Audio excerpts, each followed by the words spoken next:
Sveiki visi gimę po Vėžio ženklu. Pažiūrėkime laikotarpį nuo gegužės 6 iki 12, kas jūsų laukia.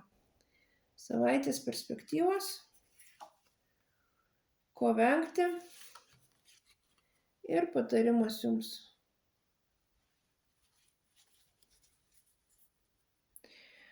Šią savaitę panašu, kad Vėžiai užsiims grinai tokiais žemiškais dalykais, savo finansiniais reikalais, namų reikalais, kas turit sodus, daržus, žemės ūkį, žemės darbais.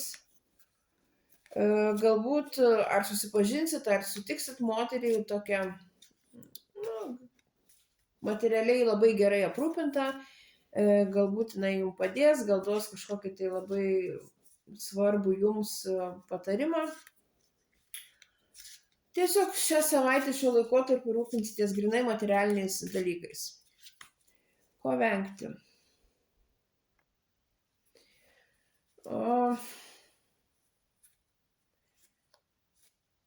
Vengimo korta jums sako, kad materija yra gerai,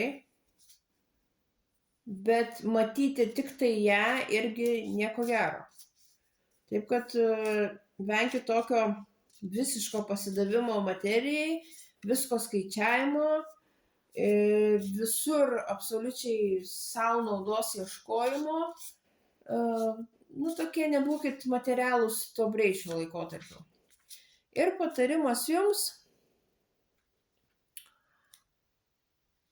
Šią savaitę panašu, kad turėsit labai greitai priiminėti sprendimus. Nebus laiko galvoti, mąstyti, ten analizuoti kažką tai, kažkokiuose tai svajonėse ar meditacijose pabūti. Tiesiog turėsit veikti labai greitai, staigiai, netgi sakyčiau, neapgalvojant, nebus laiko galvoti. Jeigu norėsit kažkokios tai naudos šio laikotarpiu, turėsit šiaip iš tikrųjų veikti žaibiškai.